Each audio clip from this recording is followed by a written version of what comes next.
చాలాసార్లు నాకు అత్యంత అద్భుతమైన స్వాగతం పలికింది. ఈ రోజుకి గుర్తుండిపోయింది. నా మొదటి సినిమా చేసినప్పుడు తర్వాత వరుసగా 2 సినిమాలు అక్కడ ఒక థియేటర్లో ఆడినాయి 100 రోజుల్లో.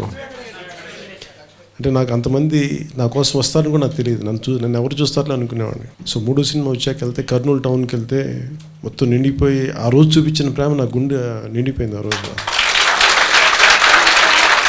మళ్ళీ అంటే నేను ఎప్పుడు నాకు ఇంతమంది నన్ను ఇష్టపడతారు అని ఇప్పుడు నాకు తెలియదు. నాకు అసలు ఆలోచించను కూడా ఆలోచించను. నేను ఏం చేయగలను ఆలోచిస్తాను. ఇప్పుడు నాకు ఎదుటి వాళ్ళు ఏం చేశారో నేను ఎప్పుడు ఆలోచించాను. నేను ఏం చేయగలను ఆలోచిస్తుంది. ఇంతకుమించి వేరే ఆలోచన ఉండదు నాకు.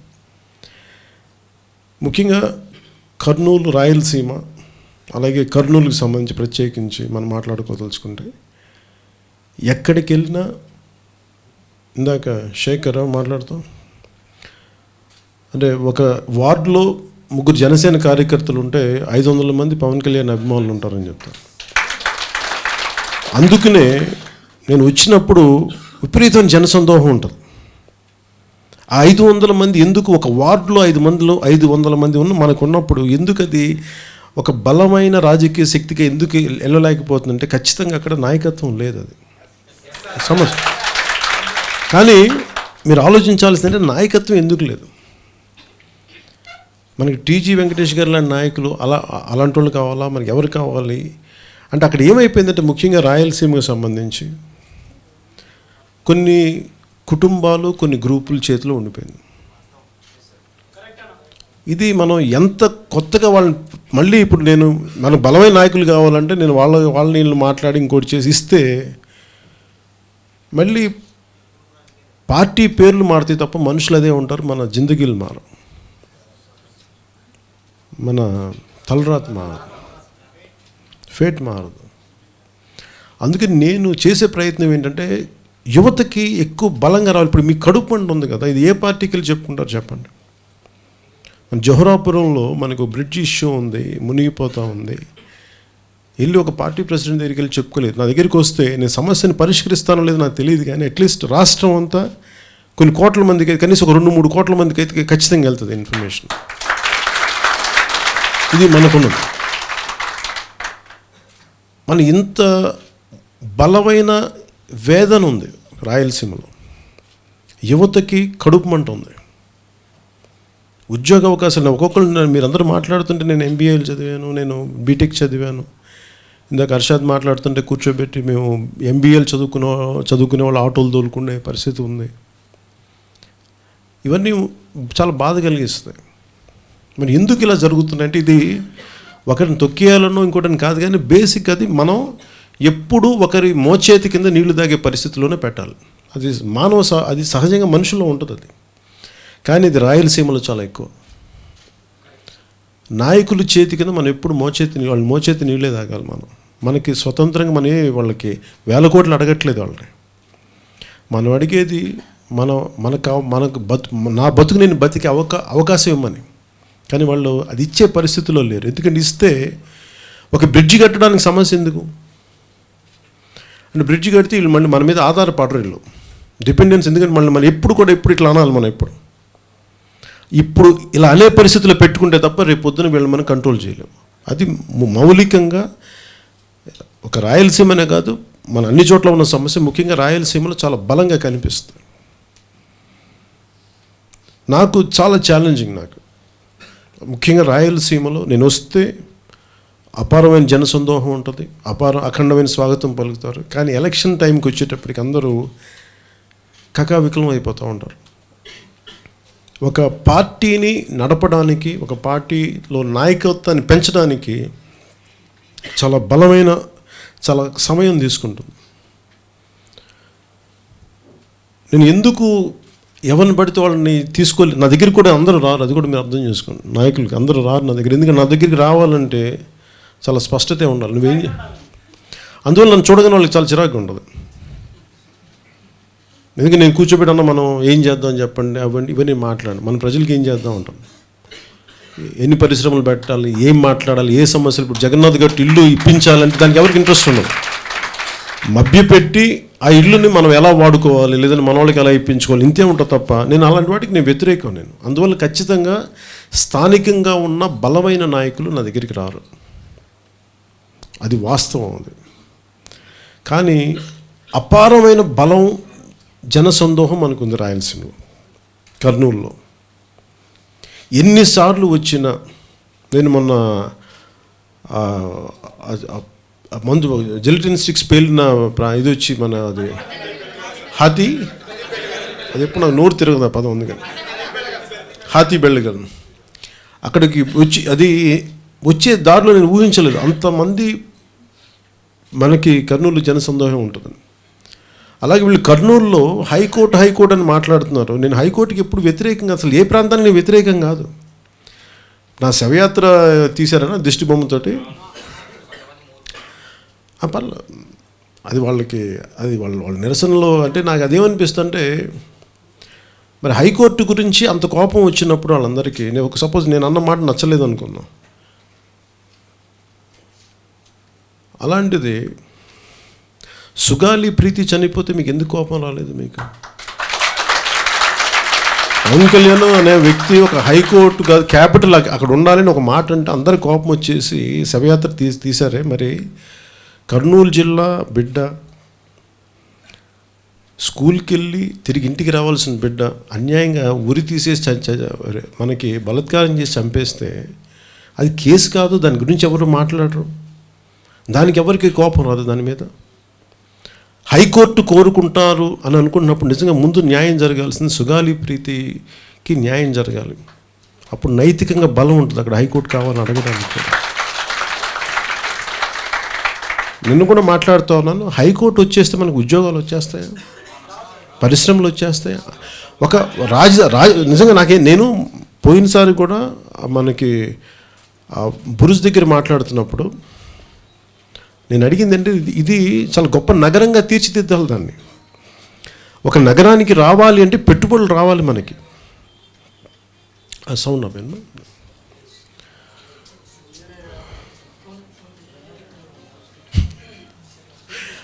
నగరానికి రావాలంటే, ఒక నగరం అభివృద్ధి కావాలంటే పెట్టుబడులు రావాలి. ఫోన్ బయట పెట్టండి. ఒక నగరం అభివృద్ధి కావాలంటే పెట్టుబడులు రావాలి. ఇప్పుడు ఇందాక అర్షద్ మాట్లాడుతుంటే ఎంత వేదన ఉంది, ఎంత కడుపు మంట ఉంది, ఎంత ఆవేదన ఉంది. ఇది రావాలంటే దేనికి ఇంత కోపం ఉంది అంటే, మనకు ఉపాధి అవకాశాలు లేవు. చదువుకుంటున్నాం కానీ చదువు తగ్గ అవకాశాలు లేకపోతే ఎక్కడ హైదరాబాద్కి వచ్చి పోవాలి అంటే అలసట వచ్చేస్తుంది, ఉద్యోగాలు దొరకవు. రాయలసీమకి పెట్టుబడులు రావడానికి అందరూ భయపడతారు. ఎందుకంటే నేను ఒక చోటకు వచ్చి ఒక పరిశ్రమ పెట్టాలి, నాలాంటి నేనే ఉంటాను. ఉదాహరణకి నేను వచ్చి అక్కడ ఒక సినిమాను తీయాలనుకుంటాను, లేదంటే ఒక పరిశ్రమ పెట్టాలని, ఒక స్టూడియో పెట్టాలనుకుంటే అక్కడ స్థానికంగా ఉండే నాయకులు వచ్చి ఏం చేస్తే అక్కడికి వచ్చి నాకు వాటా ఇవ్వంటే, షేర్లు అడిగితే నేను ఎందుకు పెట్టాలనుకుంటాను? నేను ఇవ్వదలుచుకుంది కర్నూలులో ఉన్న యువతకి, రాయలసీమ యువతకి ఎంప్లాయ్మెంట్ క్రియేట్ చేస్తాను, నీకెందుకు వాటా ఇవ్వాలని. అందుకే నేను రాను అక్కడికి, ఎక్కడో తెలంగాణకు ఇంకో ఊరికి వెళ్ళిపోతాం. ఇట్లా ప్రతి ఒక్కళ్ళు కూడా. అందుకని రాయలసీమ అభివృద్ధి చెందట్లేదు. ఇప్పుడు కియా మోటార్స్లో కూడా అది ఉంటుందా లేదా, రాయిటర్స్ అనే సంస్థ రాసిన వార్తది. ఓకే, దాంట్లో అది వెళ్ళిపోద్దా లేదా దాని యాన్సిలరీ యూనిట్స్ ఇంకో చోటకి వెళ్ళిపోతాయి. అన్నీ చూస్తే ఒక చోట ఒక పరిశ్రమ పెడితే ఇంకొంచెం అభివృద్ధి చెందాలి. అలా కానీ మనకి వచ్చేటప్పటికి ఒక పరిశ్రమ పెట్టడానికి భయం వేస్తుంది, అందరికీ పెట్టుబడులు రావడానికి భయం వేస్తుంది. ఇలాంటి వాతావరణం ఉన్నంతకాలం రాయలసీమలో, ముఖ్యంగా మన కర్నూలులో మీకున్న అసహనం, కోపం మరింత పెరిగేది తప్ప తగ్గేది కాదు. మరి దీనికి పరిష్కారం మనం ఎట్లా ఆలోచించాలి అంటే, నాయకులు, ఇప్పుడున్న నాయకులు ఎవరు మనకి అండగా నిలబడతారంటే నాకు సందేహమే. నిజంగా అంత గొప్ప మనసు ఉంటే ఎవరైనా వస్తే నాకు నిజంగా సంతోషం.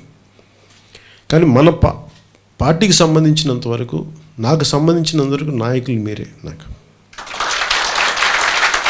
అంటే ఎక్కడో ఒక చోట ఒక పెద్ద ప్రయాణం కూడా ఒక అడుగుతో మొదలు పెట్టాలంటాం కదా. మీ పేరు రఫీకా, భాషనా, శాషావళి, శాషావళి. మీరు మాట్లాడితే మీలాంటి వాళ్ళు ఉండబట్టే నేను మనస్ఫూర్తిగా రాజకీయాల్లోకి వచ్చాను. నిజంగా ఒక్కళ్ళు నేను మిమ్మల్ని ఎప్పుడు రిస్క్ తీసుకోమని చెప్పను, అది కూడా చెప్తున్నా. నేను ఎవరైనా సరే ముందు మీ కుటుంబాన్ని చూసుకోండి, మీరు బాగుండాలని చూసుకుంటాను. ఫస్ట్ రిస్కులు తీసుకోమని నేను ఎవరికి చెప్పను, నేను తీసుకుంటాను రిస్కులు తప్ప. ఎందుకంటే నేను గొడవలు పెట్టుకోమని చెప్పను, ఎందుకంటే నాకు తెలుసు నేను చాలా చిన్న స్థాయి నుంచి వచ్చిన వాడిని. విపరీతమైన గొడవలు రౌడీల మధ్యలో తిరిగిన నాకు ఒత్తిళ్ళు ఎదుర్కొన్న వాడిని చిన్నప్పుడు, చెన్నైలో కానీ ఇక్కడ కానీ. సో నాకు తెలుసు ఆ ఒత్తిళ్ళు ఎలా ఉంటాయో, ఎన్ని రకాలుగా బెదిరిస్తారు. కానీ మీరు చాలా వ్యూహంతో యుద్ధం చేయాలి. మన అనువు కాని చోట మన అధికులం కాదంతే, తగ్గాలి. మన సమయం వచ్చే వరకు వెయిట్ చేద్దాం. ఇది తప్పదు, ఇది సూత్రం. అది ఒకళ్ళు నన్ను కించపరిచే మాట అంటారు, పడండి, ఏం తప్పలేదు. నేను ఇప్పుడు ఎవరు నా దిష్టి బొమ్మ కర్నూలు తీసానైనా నాకేం ఫరక్ పడదు, నాకేం తేడా పడదు. నాకు చూస్తాను సార్ కానీ అనుకుంటాను. కానీ మనం చెప్పాల్సిన రోజు సమాధానం చెప్పే రోజు వచ్చినప్పుడు మటుకు అసలు అనుమానం లేకుండా చాలా బలంగా సమాధానం చెప్తాం. అలాగే 60% ఉంటుంది ముస్లిం పాపులేషన్ కర్నూలులో?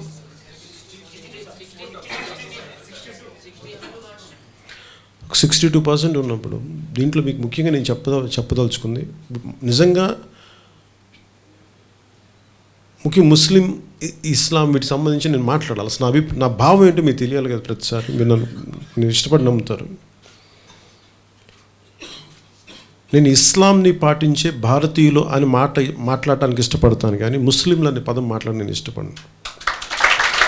ఈ భారతదేశంలో అనేక కోట్ల మందిలో అనేక మంది రకరకాల మతాలని రకరకాల మన సెక్ట్స్ని ఫాలో అవుతూ ఉంటారు. శైవం, శాక్తేయం, ఇట్లా రకరకాల హిందువుల్లో కూడా. అలాగే భారతీయుల్లో ఇస్లాంని తీసుకున్న భారతీయులు ఉన్నారు. అంతేగాని ఇక్కడ ముస్లిమ్స్ని వేరు చేసే తత్వం నాకు లేదు.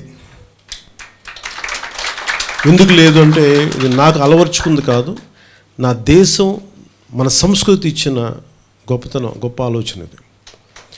ఇది ప్రతి ఒక్కరిని కూడా నేను ఓట్ల కోసం నేను చేయను. ఇప్పుడు మనకి సెక్యులర్ అనే పదాన్ని ఎవరు ఇప్పుడు నిజంగా వైసీపీ నిజంగా సెక్యులర్ పార్టీయా? నిజంగా వైసీపీ సెక్యులర్ అయితే ఇన్ని దశాబ్దాల నుంచి ఇంతమంది నుంచి రాయలసీమ నాయకులు ఉండి, కర్నూలు నుంచే ముఖ్యమంత్రులు ఉండి, ఈ పరిస్థితుల్ని ఒకళ్ళు ఉన్న 62% మంది ముస్లింలకి, ఇస్లాం పాటించే భారతీయులు అక్కడ ఉన్న వారికి వారి జీవన ప్రమాణాలు ఎందుకు పెరగలేదు? అప్పుడు బీజేపీ ఎక్కడుంది అసలు? అప్పుడు జనసేన ఎక్కడుంది? సో జనసేన బీజేపీ సమస్య కాదు, నాయకుల తాలూకు సమస్య, వాళ్ళ స్వార్థాలు. జోహరాపురం బ్రిడ్జి రాకపోతే అది నాయకులు చేసిన తప్పులు. జగన్నాథ్ గట్లో ఇల్లు ఇవ్వలేకపోతే నాయకులు చేసిన తప్పు. వాళ్ళు దానికి మతం పేరు పెట్టుకుంటారా, కులం పేరు పెట్టుకుంటారా, వర్గం పేరు పెట్టుకుంటారా? అది మనం మీ పరిస్థితులు మీరు చెప్పండి. దానికి నేను ఎలా చూస్తాను దాన్ని అంటే, సాటి మనిషి ఎదగకూడదు. అది తన మతమా, తన మతం కాదా, తన కులమా కాదా అని కాదు, కానీ ఇంకొకడైతే ఎదగకూడదు. ఒకళ్ళు ఎదిగితే ఎలా ఉండాలంటే ఎప్పుడు నా మోచేతి కింద నీళ్లు తాగాలి. ఇది ఆలోచన వాళ్ళందరికీ. మనం దీన్ని ఎదుర్కొందాం. అలాగే భారతీయ జనతా పార్టీ నిజంగా ఇస్లాంని పాటించే భారతీయులకు ద్రోహం చేస్తే నేను ఎందుకు జతగడతాను, నేను ఎందుకు పక్కన ఉంటాను? దయచేసి అది మీరు అర్థం చేసుకోండి. భారతీయ జనతా పార్టీ ఎన్నిసార్లు వచ్చింది పదవిలోకి? మతం అనేది చాలా సున్నితమైన అంశం. సర్వేపల్లి రాధాకృష్ణన్ గారు ఆయన చెప్పిన మాట ఏంటంటే, అన్ని మతాలు వారి వారి విశ్వాసాలను గౌరవించి ముందుకెళ్ళిపోతే దండం పెట్టుకుంటే పర్లేదు, కానీ నా విశ్వాసమే గొప్పదని పెడితేనే సమస్య వస్తుంది. అది నిజానికి భగవంతుణ్ణి, భగవతత్వాన్ని చూసిన ఎవరైనా సరే, ఒక జోసెఫ్ క్యాంబెల్ అని చెప్పి ఒక ఆయన పుస్తకంలో ఆయన మాట్లాడింది ఏంటంటే, ఒక షామన్ అంటే ఒక ట్రైబల్స్లో కొంత భగవంతుని దర్శించే షామన్ కానీ, ఒక యోగి కానీ, ఒక ఫకీర్ కానీ, వీళ్ళ గొడవలు ఉండవు. ఇప్పుడు గొడవలు ఎవరికి ఉంటాయంటే కేవలం ఈ భగవంతుని ఇంతే చిన్నగా చూసే కనీసం ఒక చక్రంలో ఇమిడ్చే, ఒక ఫ్రేమ్లో ఇమిడ్చే వాళ్ళకి మధ్య సమస్య వస్తాయి. కానీ నిజమైన ఇస్లాం పాటించే మహమ్మదీయుడు కానీ, నిజంగా హిందూయిజాన్ని పాటించే హిందువు కానీ, ఏ మతం, ఒక క్రిస్టియన్, ఒక క్రీస్తుని చూసే క్రిస్టియన్ మధ్య గొడవలు ఉండవు. నిజమైన హిందువులు కానీ, నిజమైన క్రిస్టియన్లకు కానీ, నిజమైన మహమ్మదీయులకు కానీ గొడవలు ఉండవు. ఎందుకంటే వాళ్ళు భగవతత్వాన్ని అర్థం చేసుకున్న నిజం గొడవలు. అందుకు సబ్కా మాలిక్ ఏక్ అనే పదమే వస్తుంది. కానీ సమస్య ఎక్కడ వస్తుందంటే దీన్ని ఎవరెవరి ఇండివిజువల్ సెల్ఫిష్నెస్ కోసం, స్వార్థాల కోసం, లబ్ధి కోసం వాళ్ళ దగ్గర వస్తుంది. ఇప్పుడు జగన్ రెడ్డి గారికి నేనేంటంటే ముఖస్థుతి లేకుండా మాట్లాడుతాను. చాలామంది 62% ఇక్కడ మన కర్నూలులో మన ఇస్లాంని పాటించే భారతీయులు ఉన్నారు కాబట్టి దానికి సంబంధించి నేను మాట్లాడతాను. మీ వాడు భారతీయ జనతా పార్టీ వెళ్ళిపోయాడు కాబట్టి మమ్మల్ని గద్దారులుగా అంటున్నారు కదా మాట, నమ్మక ద్రోహం. అది వాళ్ళని అడగాల్సింది ఏంటంటే, మరి జగన్ రెడ్డి గారి పార్టీని ఏమంటారు, మరి మిగతా పార్టీలను ఏమంటారు? మనకు ఉన్నదే ఎక్కడికి వెళ్ళినా సరే మనకు అత్యధిక ఇప్పుడు 62% ఉన్నప్పుడు వారికి ఎందుకు ఇంత వెనకబడిపోయినారంటే వైసీపీ సమాధానం చెప్పాలి దానికి. ఎందుకంటే దాంట్లో ఉన్న నాయకులు సమాధానం చెప్పాలి. మనం ఉన్నది నేను ఎందుకు పెట్టుకున్నానంటే, ఇండివిజువల్గా ప్రయాణం చేద్దామంటే నిజంగా 2009 ప్రజారాజ్యం పార్టీ పెట్టినప్పుడు వచ్చినంత బలం మనకిప్పుడు లేదు. అది వాస్తవం. అది ఆ రోజున ఒక ఉవ్వెత్తున అలలా వచ్చింది. ఆ రోజున సోషల్ జస్టిస్ కోసం పరితెప్పించాం, అన్నీ చేసాం. ఎక్కువ మందికి, బీసీలకు కానీ ఎక్కువ మంది రాజ్యాధికారానికి దూరంగా ఉన్న ప్రతి ఒక్కరికి ఎక్కువ మందికి ఇస్తే వాస్తవ రూపాన్ని అది ఎవరు దాన్ని నిలబెట్టుకోలేపారు ఎవరు. ఆ ఎక్స్పెరిమెంట్ ఫెయిల్ అయింది ఆ రోజున. నేనేం చేస్తానంటే ఒక ఆశయం ముందుకు తీసుకెళ్ళడానికి అది వ్యూహంలో భాగమేది. అందుకని దీన్ని దృష్టిలో పెట్టుకొని ఎక్కడన్నా సరే మీకు కనుక సిటిజన్షిప్ అమెండ్మెంట్ యాక్ట్ ఇవన్నీ మీకు ఇబ్బందులు అవే ఉంటాయి. ఇక్కడ ఒకవైపు నేను 2 సమస్యలు వింటా ఉన్నాను. మీరందరూ మౌలికంగా అడుగుతుంది, మాకు ఉద్యోగాలు లేవు, ఉపాధి అవకాశాలు లేవు, పరిశ్రమలు లేవు, ఉద్యోగాలు లేవు. ఇది నేను కోరుకుంటుంది. నేను భారతీయ జనతా పార్టీ అలయన్స్లో నేను వీటి కోసం పాటుపడతాను. వీటి కోసం తెప్పించే బలమైన కృషి నేను చేస్తాను. కానీ ఇలాంటి నువ్వు వెళ్తే మళ్ళీ నువ్వు సిటిజన్షిప్ అమెండ్మెంట్ యాక్ట్ అంటే నేను ఒకటే అనుకుంటున్నాను. నిజానికి భారతదేశంలో పాకిస్తాన్ కంటే ఎక్కువ మంది ఇస్లాంని పాటించే వాళ్ళు ఎక్కువ ఉన్నారు. వీళ్ళందరినీ ఎలా తీసుకెళ్తారు అసలు? ప్రాక్టికల్గా ఎలా సాధ్యపడద్ది? భయపెట్టడానికి మాట్లాడితే తప్ప. మనకి ఎక్కడో ఆఫ్ఘనిస్తాన్లోనూ, మన బంగ్లాదేశ్లోనూ, లేదంటే పాకిస్తాన్లో తక్కువ సంఖ్య అక్కడ హిందువులు. కానీ మనకు అలా కాదు అసలు. పైగా అసలు భారతదేశపు నైజం కాదు ఇది. భారతదేశపు నైజం కాదు. ఇంకొక మత విశ్వాసాన్ని అఘోరపరిచే సంస్కృతి భారతదేశంలో లేదు. దీన్ని మనం అందరం అర్థం. ఎందుకంటే నేను ఎప్పుడు కూడా ఒక మతానికి ఇబ్బంది కలిగితే మొట్టమొదటిగా గొంతెత్తేవాడిని. నేను మాట్లాడుతున్నప్పుడు చాలామందికి ఇబ్బంది ఉంటుంది. ఎందుకంటే ఒక సత్యాన్ని మాట్లాడేటప్పుడు చాలా ఇబ్బందిగా ఉంటుంది వినటానికి. ఎందుకంటే నేను చెవులకి ఇంపైన మాట్లాడను నేను, కొంచెం ఇబ్బంది అయినప్పటికీ. ఎందుకంటే దీంట్లో నేను అపీస్మెంట్ ఓట్లు నేను అడగను. సాషా వలీ కానీ, అర్షాద్ కానీ, రఫీక్ కానీ నా మాటల్లో సత్యాన్ని చూసి నన్ను ఇష్టపడాలి తప్ప నేను మభ్యపెట్టడానికి మాట్లాడాను. మీరు తీయటి మాటలు చెప్పి, మంచి మాటలు చెప్పి మేము మీకు అన్నీ చేస్తాం, అన్నీ చెప్తాం, అలా తీయటి మాటలు పైకి మాట్లాడి వైసీపీ లాంటి వాళ్ళు కావాలా? లేదు, నేను భారతీయ జనతా పార్టీతో ఉన్నాను, ఇవి చేస్తున్నాను, కానీ మీకు నేను అండగా ఉంటానని ఎవరు నమ్ముతారనేది అందరూ అర్థం చేసుకొని మీరు మాట్లాడండి. దాని మీద మీరు రీజన్ అండ్ లాజిక్ వాడండి. గుడ్డిగా ఒకరు చెప్పేశారని నమ్మద్దు దాన్ని. నేను చెప్పే మాట కూడా గుడ్డిగా నమ్మమని చెప్పట్లా. మీరు బేరీజ్ వేసుకోండి, మీరు వెయ్యి చేయండి, ప్రతిదీ వెయ్యి చేసి మాట్లాడండి. ఇక్కడ నాకు నిజంగా ఆవేదన ఉంది. రాయలసీమ ఇంత 6 మంది ముఖ్యమంత్రులు వచ్చి కూడా ఈ రోజుగా పరిశ్రమలు లేవంటే ఎందుకు లేవంటే ఇంతమంది ఉన్నారు. మీరు ఇక్కడికి వచ్చి ఐటీ కార్ ఇంతమంది మీరు ఏం చదువుతున్నారు? మీరు ఓకే, ఇప్పుడు మల్టీమీడియా చేసి ఎంబీఏ చేసి మల్టీమీడియా చేసి దానికి ఎక్కడ ఉండాలి ఉద్యోగం? సహజంగా అక్కడ ఉండాలి. అది రాజధాని అంటున్నాను కదా మనం. మరి రాజధానికి ఇన్ని సంవత్సరాలు అయితే మరి జగన్ రెడ్డి గారు కూర్చోబెట్టి ప్రతిపక్ష నాయకుడిగా ఎందుకు ఒక ఐటీ ఇండస్ట్రీని తెచ్చుకోలేకపోయారు అక్కడికి? వాళ్ళకి ఏంటంటే వాళ్ళకి వేల కోట్లు వాళ్ళకి కావాలి, కానీ ప్రజలకు మటుకు అక్కడ ఉపాధి అవకాశాలు, పరిశ్రమలు రాకూడదు అక్కడ. మీరు అడగాలి. ఎందుకు మీరు వైసీపీ నాయకులను అడగండి, లేదా అంతకుముందు తెలుగుదేశం నాయకులను అడగండి. ఎందుకు మీరు ఒక ఐటీ కారిడార్ ఇక్కడ తీసుకురా, రాయలసీమకు కానీ కర్నూలుకి కానీ? ఎన్ని రకాల పరిశ్రమలు ఎందుకు తీసుకురారు? మీరు ఉన్న ఒక పరిశ్రమను కూడా వీళ్ళు పంపించేస్తారంటే ఎక్కడ ఉంటాయి ఉపాధి అవకాశాలు? మీరు అందరూ ఊళ్ళు దాటి వెళ్ళిపోవాలా? లేదంటే అక్కడే మన మనోడు కూర్చొని అర్షద్ చెప్పినట్టు ప్రతి ఒక్కళ్ళు కూర్చొని ఎంతసేపు అక్కడ ప్యాచ్లు వేసుకుంటాం, ఆటోలు నడుపుకుంటే ఇంతేనా మన జీవితం? మారకూడదు ఇంక మనకి. మారాలి అంటే పరిశ్రమలు రావాలి. పరిశ్రమలు రావాలంటే పెట్టుబడిదారులకు విశ్వాసం రావాలి. విశ్వాసం రావాలంటే రాజకీయ నాయకులు వాళ్ళని వాటాలు అడగటం మానేయాలండి. ఇది వాళ్ళని వాటాలు అడగటం మానేయాలని మీరు కూర్చోబెట్టి, నేను మిమ్మల్ని రిక్వెస్ట్ చేసి, మీరు ఈ రోజున చాలా ఇందాక హర్షద్ చెప్పినట్టుగా మేబీ సెపరేట్ మీటింగ్ పెట్టి ఉంచాల్సిందేమో మనకి ఎమ్మిగనూరు కానీ కర్నూలుకి కానీ. నెక్స్ట్ టైం దీనికి ఇంకొక ప్రత్యేకించి నేను కర్నూలు మీటింగ్ పెడతాను. నెక్స్ట్ టైం నేను మామూలుగా అన్నీ ఒక్కొక్క నియోజకవర్గానికి మీటింగ్ పెడతాను. ఎందుకు ఈరోజు ఎక్కువ పెద్ద స్థలం అనుకొని పిలిపించాను. యాక్చువల్గా నా తరపున క్షమాపణలు చెప్తాను. డెఫినెట్గా నేను ఇంకొంచెం ఎక్కువ మందితో మీటింగ్ పెడతాను. అలాగే మీరు తీసుకొచ్చిన సమస్యలన్నీ నా దృష్టిలో ఉన్నాయి అని రాసుకున్నాను. నేను ఈ రోజున మీరు అడుగుతాం లేదని చెప్పుకోవడానికి మాకు లేదనేది, ఒక కమిటీ ఇవ్వాలంటున్నారు. నిజంగా నాకు ఉన్న ఇబ్బంది ఏంటంటే, నన్ను ఇష్టపడే యువత, మీ పేరు రాజేష్, ఎంబీఏ చదివారా మీరు? తనకి రాజకీయాలు ఇష్టం లేదు, రాజకీయాల వైపు చూడలేదు, కానీ పవన్ కళ్యాణ్ అభిమాని వచ్చాడు.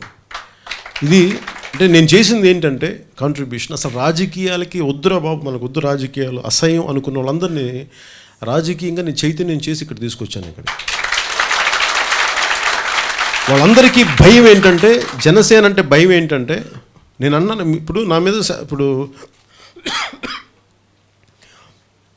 మనకి బలమే లేకపోతే, మన మాటలే ప్రభావితం చేయలేకపోతే, పవన్ కళ్యాణ్ దిష్టి బొమ్మని శవయాత్ర ఎందుకు చేయాలి కర్నూలు? అవసరం లేదు కదా.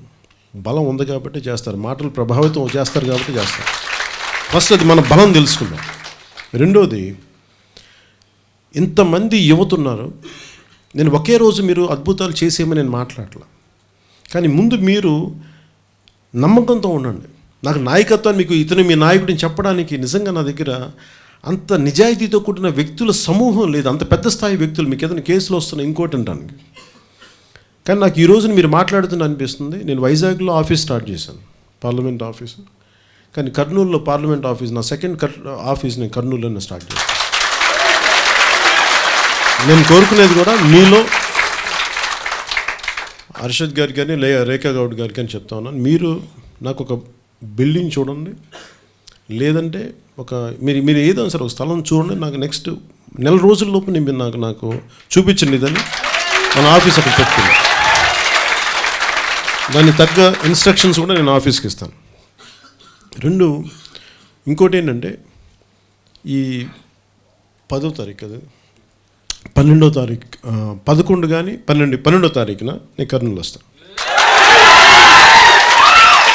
ఎందుకు వస్తానంటే, నేను ఎప్పుడు ఇలా ఏ మీటింగ్లో ఇలా చూసి వదిలేసాను. నాకు ఎందుకు మీరు ఇంత ప్రేమగా ఇంత బాధ ఉంది మీ అందరికీ. సో నేను మీకు భరోసా ఇవ్వడానికి ముఖ్యంగా నేను వచ్చేది ఆ జోహరాపురం బ్రిడ్జి కానీ, 1 టౌన్లో మీకున్న సమస్యలను కానీ, అలాగే అది G+2 ఇల్లు సార్, అది రాష్ట్రం అంతా సమస్య, దాన్ని కర్నూలుతో మొదలు పెడతాం. అది G+2 ఇది. అలాగే మన ఇంకేదైనా మీటింగ్స్ మీరు జగన్నాథ్ గట్టుది, ఇవి కాకుండా మీకు ఏమైతే ఉన్నాయో ఇంకొకసారి కూర్చొని నేను పర్యటిస్తాను అక్కడ. మనం కూర్చొని నేనేమని చెప్తాను, నేను మీకు భరోసా ఇవ్వడానికి వస్తున్నాను. నేను మీకు నాకు ఎందుకంటే నేను వచ్చినప్పుడు మనకి ఏం సమస్యలు ఉన్నాయి మీరు చెప్పండి హర్షద్ గారు, నేను వచ్చినప్పుడు చెప్పండి. చదువుకున్న వాళ్ళకి ఉద్యోగాలు లేవు, ఉపాధి అవకాశాలు మీరు ఇప్పుడు ఏమైతే చెప్పారో ఆ రోజు పబ్లిక్గా చెప్పండి, నేను మీ చేత మాట్లాడిస్తాను. నేను మీ బాధ ఆవేదన నేను బయటికి తీసుకొస్తాను మీకు. అలాగే మీరు ఏ విశ్వాసాన్ని పాటించండి. భారతీయులుగా మనకి ఇస్లాం పాటించట్లేదు, హిందువుని పాటించండి, ఇంకోటి క్రిస్టియానిటీ పాటించండి. నాకు ఇష్యూ నాకు అట్లా ఏం ఉండదు. కానీ మీరు ఇస్లాంని పాటిస్తున్నందుకు మాకు ఆ బాధ నాకు నిజంగా నాకు చాలా ఆవేదన కలిగిస్తుంది. మీరు అలాంటి మాటలు మాట్లాడని సమాజం కావాలని నేను కోరుకుంటా ఉన్నాను. అలాంటి పరిస్థితులకి మనం రాకుండా మన వంతు కృషి, మన వంతు ప్రయత్నం బలంగా చేద్దాం. అలాగే నాకున్న అపారమైన స్టార్డమ్ని కానీ వీటిని కానీ నేను సమాజ సేవకే ఉపయోగిస్తున్నాను. లేకపోతే నాకు వచ్చి ఇంతమంది చేత ఒక మాటలు అనిపించుకొని నా దిష్టి బొమ్మలు శవయాత్రలు చేసుకునే అవసరం నాకు లేదు. కానీ ఎంత ప్రేమ లేకపోతే నేను వస్తాను, పొలిటికల్ పార్టీ పెడతాను. అందరికీ ఓటమి చాలా భయం కదా, అందరికీ ఓటమి చాలా భయం అందరికీ. అంటే ఏం చేసిన వాడు సక్సెస్ అయిపోవాలి, నాకు అది లేదు. నేనేం చూస్తానంటే ఓటమిని గెలవడానికి ఒక మెట్టుగా చూస్తాను, గెలుపు వైపు వెళ్ళడానికి ఒక మెట్టుగానే చూస్తాను. ఈ రోజున నేను మీకు ఇన్ని తట్టుకొని కూడా నేను ఎందుకు నిలబడుతున్నానంటే నాకు గెలుపు ఓటమి నాకు తెలియదు. నాకు తెలిసిందల్లా ప్రయాణమే తెలుసు. నాకు ఒక అడుగు ముందుకే తెలుసు, ఒక అడుగు వెనక్కి వేయడం తెలియదు నాకు. నేను దృష్టిలో అంటే నేనేం చేయగలను నా జీవితకాలంలో ప్రజా సమస్యల్ని నా సాధ్యమైనది నేను ఎంత పరిష్కరించగలను, ఎంత ప్రభావితం చేసే సమస్యల్ని పరిష్కరించే స్థాయిలో పెట్టగలను, నా వంతు కృషి నేను సంపూర్ణంగా చేస్తాను మీకు. అందుకని దాన్ని సంపూర్ణంగా అర్థం చేసుకుంటారని మనస్ఫూర్తిగా ఆశిస్తూ మీ అందరికీ ప్రత్యేకించి ధన్యవాదాలు తెలుపుకుంటూ దూరం నుంచి వచ్చినందుకు. ఈరోజు మీరు వచ్చినందుకు అర్షద్ కానీ రేఖా గౌడ్ గారి మీ అందరూ ఎంత ప్రేమగా ఇచ్చినందుకు నేను వెంటనే ఇక్కడ చిన్న పని ఉంటే ఆ పని కూడా నేను క్యాన్సిల్ చేసి నేను 12వ తారీఖున నేను కర్నూలు వచ్చి అలాగే ఆ రోజున సుగాలి ప్రీతికి కూడా న్యాయం జరగాలని చెప్పేసి దాన్ని ఎలా కార్యక్రమం చేద్దాం అనేది ఒకసారి మీరు అందరూ నిర్ణయించండి ఒకసారి. ఎందుకంటే మన అన్నిటికీ నాకు ఉంది లోపల, కానీ అది కాదు, సమస్యలు ఉన్నాయి కదా, ఒకసారి తీసుకెళ్దాం. నా ఉద్దేశం ఏముందంటే నిజంగా సుగాలి ప్రీతి ఇష్యూని అదే నాకుంది అలా ఒకసారి మీరు ఆలోచించండి. మీరు కావాలి అని అనుకున్నప్పుడు ముందు ఈ సమస్యలు చూసుకొని అందరికీ బరువు అయిపోద్దా ఈ సమయంలో కవాతన అనగా, అందుకే నేను కొంచెం ఆలోచించిన తర్వాత లేదు మీకు ఇష్టంగా వెళ్దామంటే కనీసం మీరు నిర్ణయించండి. నేను ప్రతి కేసు ఇండివిజువల్గా చేయాలంటే నేను నా ప్రతి పేపర్లో నాకు కనీసం ఒక 100-200 తక్కువ కాకుండా ఉంటాను. 200లో ఇండివిజువల్ న్యాయం చేయాలి. నేను ఒక పాలసీ గురించి మాట్లాడగలను, అదే కానీ కాకపోతే ఇదేంటంటే ప్రత్యేకమైన పరిస్థితి కాబట్టి ఖచ్చితంగా దీని గురించి నేను మాట్లాడతాను. షూర్. ఈ రెండు విజిట్స్ పెట్టుకుందాం. కాకపోతే నాకు మీరు చేయాల్సిందల్లా ఏంటంటే నాకు సమస్యని వినినిచ్చే పరిస్థితులు ఇవ్వండి. అందరు మీద పడిపోతే నాకు సమస్య అవుతుంది. మీరు దాన్ని ఎలా ఆర్గనైజ్ చేస్తారో అదొకటి మటుకు మీరు ఆర్గనైజ్ చేయండి. అలాగే ముఖ్యంగా మన ముస్లిం కమ్యూనిటీకి సంబంధించి మనం ఏదైనా వినాలి, వాళ్ళ భయాలు ఏదైనా ఉన్నాయి, మీరు చెప్పదలుచుకుంది సిఐ గురించి ఏదన్నా నన్ను అడగమని చెప్పండి, నేను సమాధానం చెప్తాను, నేను నిలబెడతాను. Thank you. జై హింద్.